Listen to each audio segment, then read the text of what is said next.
Siempre pensé que el amor verdadero llegaría cuando menos lo esperara. Y así fue. O al menos, eso creí durante 3 años. Mi nombre es Carmen, tengo 34 años, soy enfermera en el Hospital General de Madrid y madre soltera de una niña de 8 años llamada Sofía.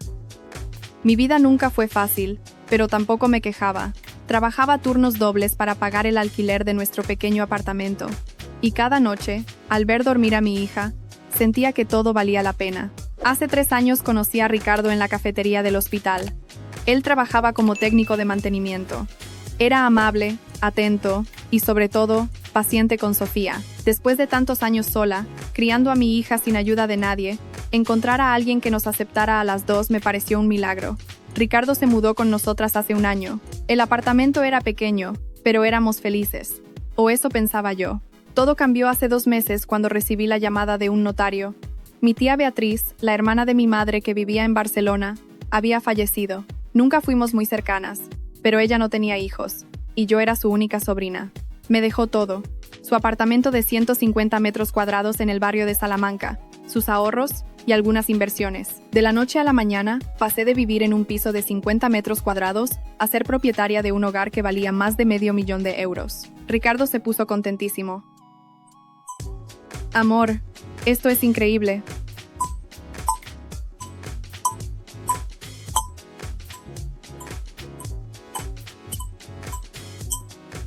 Sofía tendrá su propia habitación grande, y nosotros también.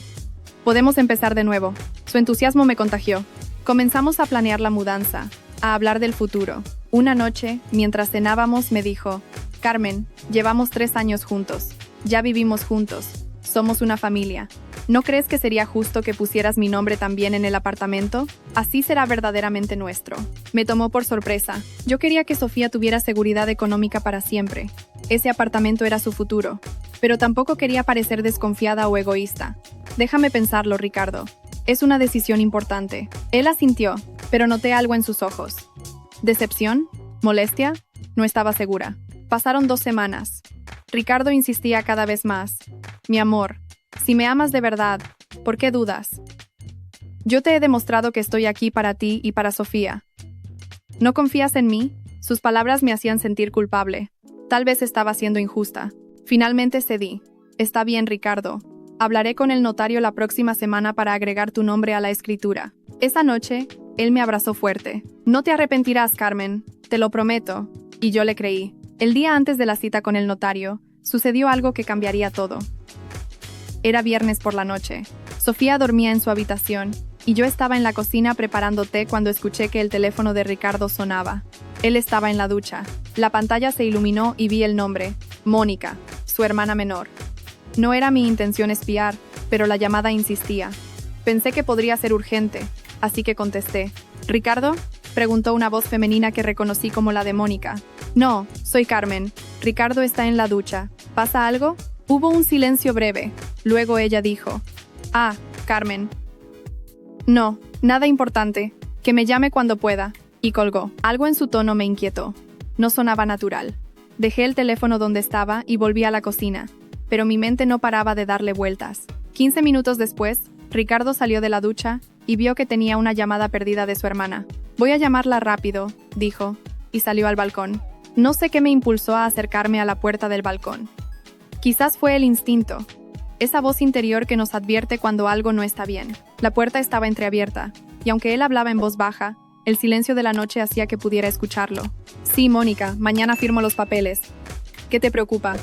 Carmen confía en mí completamente. No sospecha nada. Mira, en cuanto mi nombre esté en la escritura, esperamos 6 meses, tal vez 1 año, y luego empiezo con lo de la separación. Sí, ya sé que la ley española nos obliga a dividir los bienes, pero si documentamos bien que yo contribuí económicamente a la propiedad, puedo pelear por al menos el 50%. Con $500,000 podemos abrir el negocio que siempre quisimos. La niña, Mónica, no es mi hija. No tengo ninguna obligación legal con ella. Sí, lo sé. Suena duro. Pero esto es una oportunidad que no podemos desperdiciar. Carmen es buena persona. Se recuperará. Ya te dije. Confía en mí. Todo saldrá según el plan. Sentí como si me hubieran arrojado agua helada. Mi corazón latía tan fuerte que temía que pudiera escucharlo. Retrocedí en silencio, regresé a la cocina y me senté. Mis manos temblaban mientras sostenía la taza de té que ya se había enfriado. Todo este tiempo, todo había sido una actuación. Los te amo, los abrazos a Sofía, las promesas de construir una familia juntos. Todo era mentira. Ricardo regresó del balcón como si nada. Era Mónica, preguntando por la reunión familiar del próximo mes. Me sonrió. Esa sonrisa que antes me derretía, ahora me daba náuseas. ¿Todo bien, amor? Te ves pálida, me dijo, acercándose a tocar mi frente. Aparté su mano suavemente. Estoy bien, solo un poco cansada. Fue un día largo en el hospital. Me levanté y fingí un bostezo. Creo que me iré a dormir temprano. Claro, descansa. Mañana es un día importante. Un día importante. Sí, para él. El día que pondría en marcha su plan para robarme todo. Esa noche no pude dormir. Me quedé despierta mirando el techo, escuchando su respiración tranquila a mi lado. ¿Cómo podía dormir tan plácidamente después de planear algo así? A mi mente llegaban 1000 preguntas. ¿Cuánto de nuestra relación había sido real? ¿Alguna vez me amó? ¿Y Sofía? ¿Cómo podía ser tan cínico al decir que no tenía obligaciones con ella después de hacerse el padre amoroso durante 3 años? Pero sobre todo me preguntaba, ¿qué iba a hacer ahora? Mi primer instinto fue confrontarlo, gritarle, echarlo de la casa esa misma noche. Pero una parte más racional de mí me detuvo. Si lo confrontaba ahora, él negaría todo. Diría que lo malinterpreté, que estaba bromeando con su hermana, que yo estaba paranoica. Y lo peor, se escaparía sin consecuencias, listo para buscar a su próxima víctima.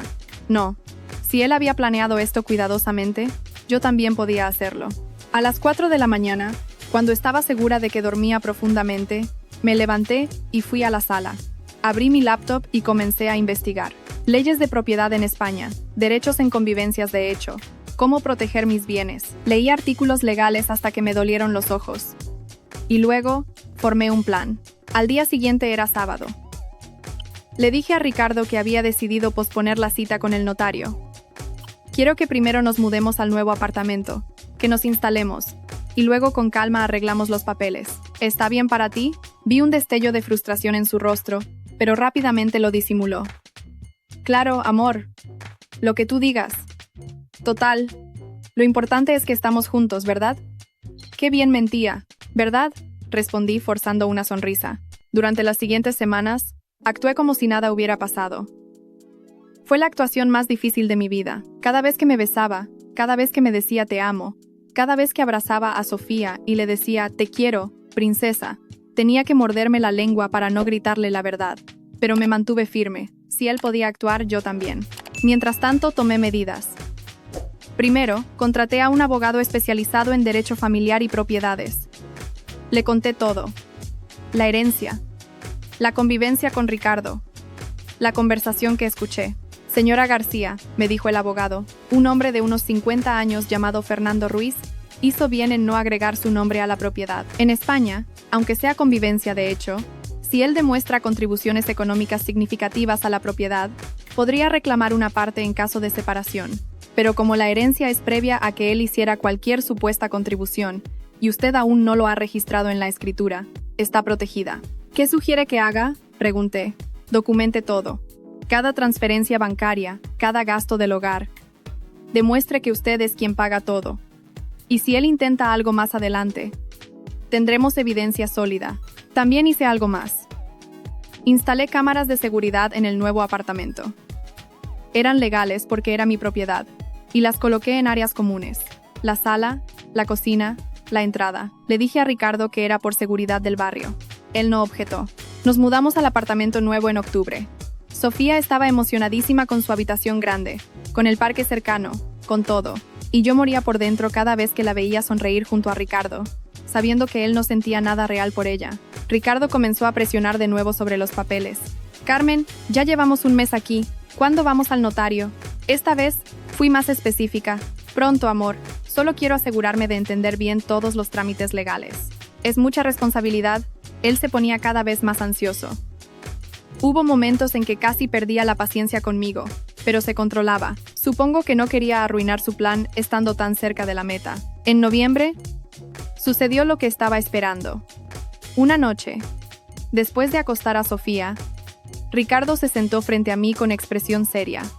Carmen, necesitamos hablar. ¿Sobre qué? Sobre nosotros. Sobre el futuro. Llevo 3 años contigo.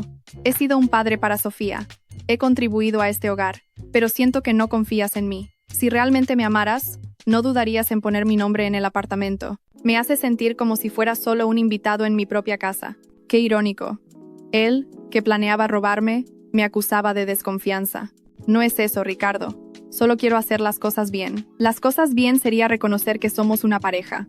O tal vez, su tono se volvió más frío. Estás pensando que esto no va a funcionar entre nosotros. Era una amenaza velada. Estaba tratando de presionarme emocionalmente. Está bien, le dije finalmente. Tienes razón. Hablemos con el notario esta semana. Su rostro se iluminó. ¿En serio? En serio. Programaré la cita para el viernes. Esa noche, él estaba de excelente humor. Cocinó la cena, jugó con Sofía, me abrazó en la cama y me susurró lo mucho que me amaba. Pobre tonto. No sabía lo que le esperaba. El martes, llamé a mi abogado. Fernando, necesito que vengas el viernes a las 4 de la tarde al apartamento. Y necesito que traigas a alguien de la policía, si es posible. ¿Qué tienes planeado, Carmen? Voy a darle a Ricardo lo que quiere, pero no de la manera que él espera. También llamé a mi hermana Andrea, que vivía en Valencia. Necesito que vengas el viernes y te quedes con Sofía toda la tarde y noche. No hagas preguntas, por favor. Te lo explicaré después. Andrea, bendita sea, no dudó. Estaré ahí. El viernes llegó. Por la mañana, le dije a Ricardo que la cita con el notario era a las 5 de la tarde en el despacho del abogado. Él estaba nervioso pero emocionado. Se vistió con su mejor traje. A la 1 de la tarde, Andrea llegó. Sofía, mi amor, le dije a mi hija. Vas a pasar la tarde y la noche con tu tía Andrea. Van a ir al cine y a cenar pizza. ¿Por qué, mami?, preguntó confundida. Porque mamá y Ricardo tenemos cosas de adultos que resolver. Pero mañana te lo explicaré todo. ¿Está bien? Algo en mi tono debe haberle indicado que era serio, porque asintió sin protestar más. Después de que se fueron, me quedé sola con Ricardo. A las 3:30, sonó el timbre. Ricardo frunció el ceño. ¿Esperas a alguien? Sí, respondí. Y fui a abrir la puerta. Era Fernando Ruiz, mi abogado, acompañado de un oficial de policía. El rostro de Ricardo palideció. ¿Qué está pasando, Carmen? Pasa, Fernando. Oficial, gracias por venir. ¿Alguien me puede explicar? Ricardo se levantó del sofá. Su voz temblaba ligeramente. Me giré hacia él, y por primera vez en semanas, dejé caer la máscara. Claro, Ricardo, te voy a explicar exactamente qué está pasando. Me senté en el sofá frente a él. Fernando y el oficial permanecieron de pie. Hace casi 2 meses. La noche antes de que originalmente íbamos a ir al notario, escuché tu conversación telefónica con Mónica. Su cara se descompuso. Carmen, no me interrumpas. Mi voz era fría, controlada. Escuché cada palabra. Escuché cómo le explicabas tu plan de hacerte registrar en el apartamento, luego esperar unos meses y pedir la separación. Escuché cómo calculabas quedarte con la mitad de mi herencia. Escuché cómo le dijiste que Sofía no era tu problema porque no tienes obligaciones legales con ella. Eso no es. Yo nunca. Tú no entendiste. Balbuceaba. ¿No entendí? Ricardo, tus propias palabras fueron: con $500,000 podemos abrir el negocio que siempre quisimos. ¿Quisimos quién? ¿Tú y Mónica? Porque ciertamente no me incluiste a mí en esos planes. Fernando abrió un folder. Señor Ricardo Torres, tengo aquí documentación completa de las contribuciones económicas al hogar en los últimos 3 años. La señora Carmen García ha pagado el 95% de todos los gastos: alquiler, servicios, comida, gastos escolares de la niña. Su contribución ha sido mínima. Ricardo me miraba con odio ahora. Todo esto es ridículo. Es mi palabra contra la tuya, Carmen. Nunca podrás probar. ¿Probar qué? Lo interrumpí. No tienes que probar nada porque nunca llegaste a cometer ningún delito. Nunca te agregué a la escritura, Ricardo. Tu nombre no está en ningún papel. Este apartamento es mío, totalmente mío. Entonces, ¿por qué estamos aquí? ¿Por qué la policía? Porque, continué, además de tu plan original, en las últimas semanas has hecho algo más. Has transferido dinero de nuestra cuenta conjunta, donde yo deposité todos mis ahorros para los gastos del hogar, a una cuenta que compartes con Mónica. Fernando colocó los estados de cuenta sobre la mesa. 30,000 euros en total, transferidos en cantidades pequeñas para no levantar sospechas. Eso, señor Torres, constituye apropiación indebida. La cara de Ricardo pasó de roja a blanca. Ese dinero era para... ¿Para qué?, pregunté. ¿Para el negocio que ibas a abrir con mi dinero después de dejarme? El oficial de policía se adelantó. Señor Torres, necesito que me acompañe a la comisaría para responder algunas preguntas sobre estas transacciones no autorizadas. Esto es absurdo. Carmen, somos pareja. Ese dinero es nuestro. No. Mi voz finalmente se quebró un poco. No de tristeza, sino de rabia contenida durante meses. Ese dinero era mío. El dinero que gané trabajando turnos dobles en el hospital mientras tú fingías ser el novio perfecto. El dinero que ahorré para el futuro de mi hija, a quien le dijiste que querías como si fuera tuya, pero a solas la llamabas no mi problema. Me puse de pie y lo miré directamente a los ojos. ¿Sabes qué es lo más triste, Ricardo? Que si hubieras sido honesto desde el principio, si hubieras sido un buen compañero real, tal vez sí habría compartido mi vida contigo. Pero preferiste la mentira, preferiste el engaño, y ahora vas a pagar por ello. El oficial le puso las esposas. Tiene derecho a permanecer en silencio. Mientras se lo llevaban, Ricardo gritó: «Te vas a arrepentir de esto, Carmen. Nadie te va a creer. Vas a quedar como la loca que arruinó la vida de su pareja». Cuando la puerta se cerró, me derrumbé en el sofá. Meses de tensión, de actuar, de guardar el secreto, finalmente salieron en forma de lágrimas. Fernando se sentó a mi lado. «Lo hiciste bien, Carmen. Muy bien. ¿Y ahora qué?», pregunté, secándome las lágrimas. «Ahora presentamos una demanda formal. Con la evidencia que tenemos, las transferencias bancarias no autorizadas, el testimonio que proporcionarás sobre la conversación que escuchaste, los registros financieros que demuestran que él no contribuyó económicamente de manera significativa, es muy probable que enfrente cargos por apropiación indebida. Además, recuperarás los 30.000 euros. No es por el dinero», dije en voz baja. «Es por Sofía. Es porque le hizo creer que la quería. Y todo era mentira. Lo sé. Y créeme, esa es la peor parte de todo esto. Esa noche, después de que Fernando se fue, me quedé sola en el apartamento. Era extraño. Durante 3 años había compartido mi vida con Ricardo. Y durante 1 año compartido este espacio. Ahora, el silencio era ensordecedor, pero también era liberador. Llamé a Andrea. «¿Cómo está Sofía?». «Está bien, dormida. Vimos la película. Comimos pizza. Está feliz». «¿Qué pasó?». «Todo salió según el plan. Ricardo ya no es parte de nuestras vidas». «¿Cómo se lo vas a explicar a Sofía?». «Con la verdad». Bueno, una versión adaptada a su edad, pero con la verdad.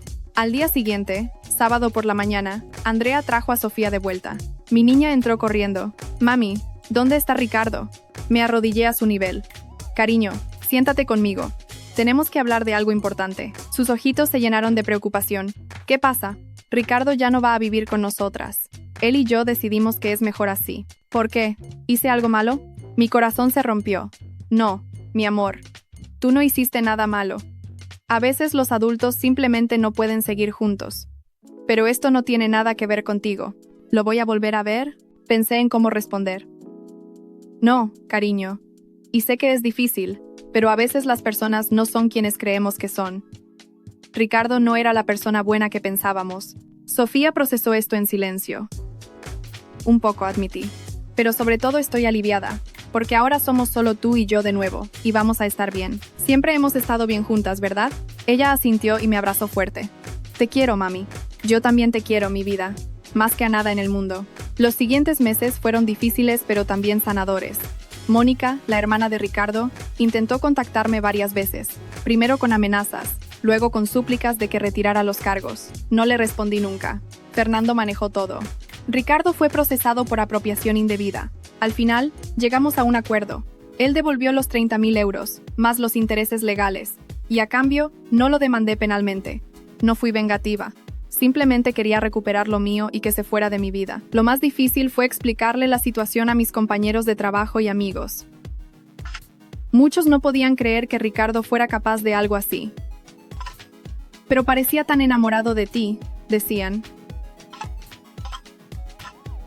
«Parecía un padrazo para Sofía». Exacto, parecía. Pero las apariencias engañan. Con el tiempo, Sofía dejó de preguntar por él.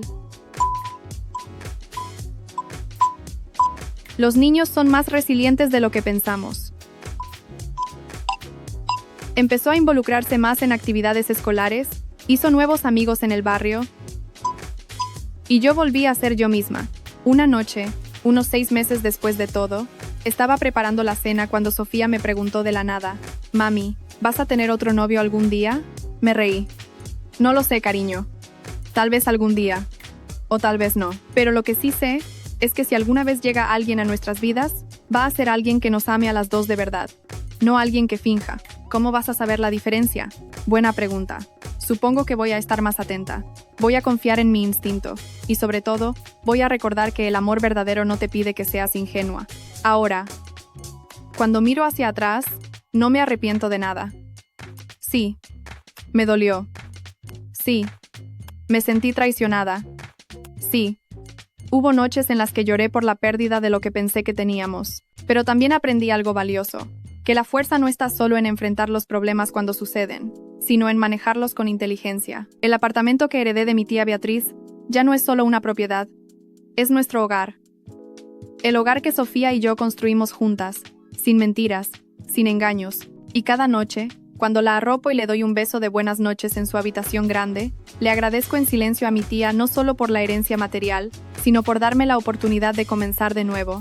A veces me pregunto qué habría pasado si esa noche no hubiera escuchado la conversación de Ricardo. Probablemente estaría ahora peleando un divorcio complicado, peleando por lo que es mío, sintiéndome como una tonta por haber confiado ciegamente. En cambio, tomé el control de la situación. ¿Fui calculadora? Sí. ¿Fui fría? Tal vez. Pero también fui inteligente. Y sobre todo, protegí a mi hija y nuestro futuro. La vida me enseñó que no todos los que sonríen tienen buenas intenciones, que no todos los te amo son sinceros, y que a veces, el silencio es la mejor arma que puedes tener. Ricardo pensó que era listo, pensó que tenía todo calculado, pero subestimó a la enfermera trabajadora, a la madre soltera, a la mujer que había sobrevivido años sola criando a una niña. Subestimó mi fuerza, y ese fue su mayor error. Hoy, Sofía tiene 9 años.